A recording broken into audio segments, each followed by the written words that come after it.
We are back on MorningLine this morning. Joining us, Dahron Johnson. She is an athlete, a cyclist, accomplished cyclist, and a community activist.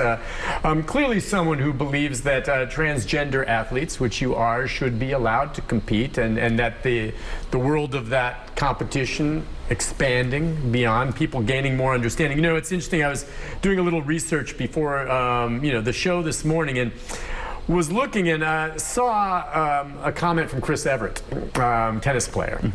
And she talked about one of the first transgender athletes that ever we became aware of publicly, Renee Richards, who played Chris Evert. Renee Richards, Chris said, played her much later in life, but she was #1 in the world.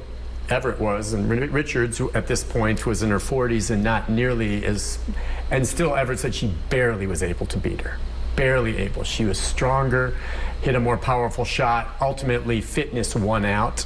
But she, in her mind, she's like, I have trouble, understanding how a transgender athlete competing against me is fair when they have that extra testosterone and are stronger than me. And is that a level playing field? Well, I think that in the process of transition, as a trans female, and even as whether I was a female that was identified female at birth, whether I was a guy, I could be tested in competition for the level of testosterone that I have to see if I was doping. We've seen those testosterone, those steroid scandals in baseball and any number of other sports as well. And for my levels are actually lower than my testosterone levels, for example, are far lower than even most of the women who have been identified as women, has lived as women their entire life. Is that because you're going through hormone therapy? Yes, or just natural? that's so correct. Let's be clear on this. They say some of these athletes then, and this is where I think the science really comes into play, transgender athlete can begin undergoing a hormone therapy that will lower your testosterone. And some of the studies, and there's a lot of them coming out, and I'm not sure which ones are on, but say after 1 year of hormone therapy, the levels come down, but are still at a point where that athlete may have more than other female athletes. But then after 2 years, it's even lower. And hormone therapy, I guess, do you approve of that and think it's a good idea because that levels the playing field? Well, I would say actually that levels drop off. The actual testosterone levels drop off almost immediately. I started in late April, a couple of years ago.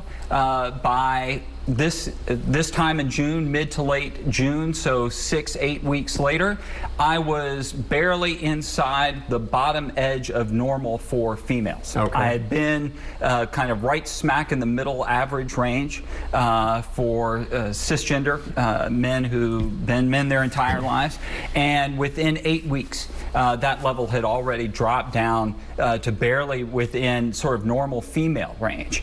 I think what those time frames are meant to do, because the science is a little all over the place, as you alluded to earlier, is to allow the impact of testosterone to kind of shake out from that person's body over time, and there is an open discussion about how much time that might take to help create the type of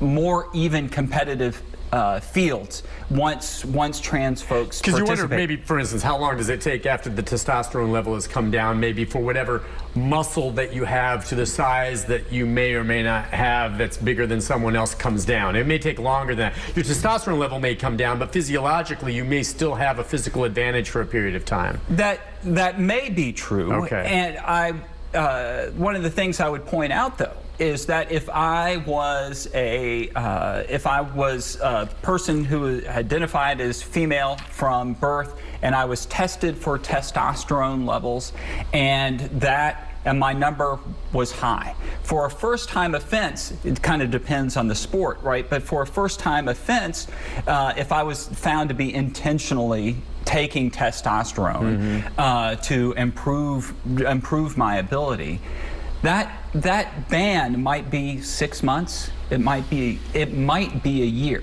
So already for other athletes competing in women's fields, the penalty for participating with sort of an anomalous and outside of the average testosterone reading would be less than the amount of time than is required for trans athletes to sit out of competition based on a level that they haven't even had for a long period of time. So after that first test where I was within kind of that normal female range, it was another year before I was able to compete.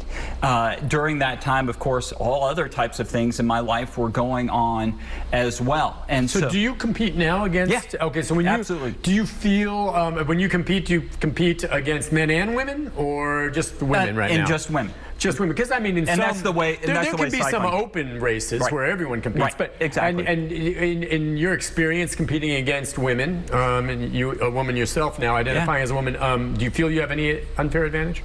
I feel like if I can hold on to the wheel of the person in front of me, I'm having a pretty decent day. Okay.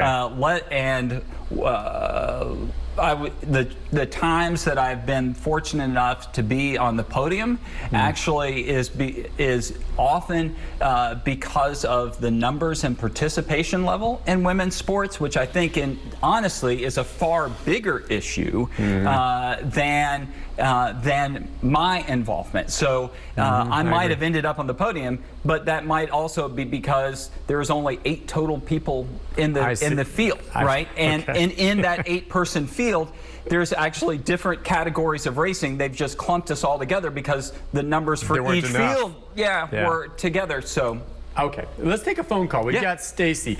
Stacy, good morning. Hi, Stacy. Morning, Nick. Stacy Harris here. This is fascinating. Back in the 60s, I was, when talk radio was the rage, I mean, a different talk radio than we know now, I was kind of hanging around radio stations wanting to get into it, and one of the guests we had was a gay man, and that was the whole focus of the show. So we're kind of going from that to this. Also, Dahron might be interested. I wrote an article, a letter to the editor. I'm sorry, an editorial for the guest editorial for the Tennessean, based on the National Public Library's rejection of a book written by Dick Feller, who was a Nashville-based singer-songwriter who subsequently went to LA and transitioned, and the opinion piece was about the library's refusal to stock his book. That might be something of interest there. And then, just to move this forward to what we're talking about today, you've noticed that in popular culture, the term actress has somehow gotten a bad. In the striving for equality, everybody's an actor regardless of gender. And if we decide, if we're going to be consistent, then we should get rid of awards that separate best actress from best actor. And with the transgender situation, and I'm sort of struggling for words here. I don't mean that in a pejorative sense at all. No. I think we need to look forward to a solution, and we have all these points that you've both made very, very brilliantly as to how we resolve all these, in the name of equality, how we resolve the inequalities. And I'm wondering first of all, Dahron, is that her name? Yes. Okay. Dahron, if you have an idea of how many people today identify as transgender, the reason I'm asking the question is it possible that we could sort of find a happy medium if, in other words, at the school level, if everybody participates in their gender assigned sports category until such time as they make a transition, and I mean in terms of surgery, and at that point, going back to the question of how many people identify as transgender, if we have enough for a transgender adult league, would that not solve the issue? I mean, in women's sports, we've had a women's, cisgender league forever, but only recently have we afforded women's sports in terms of financing, recognition, you name it,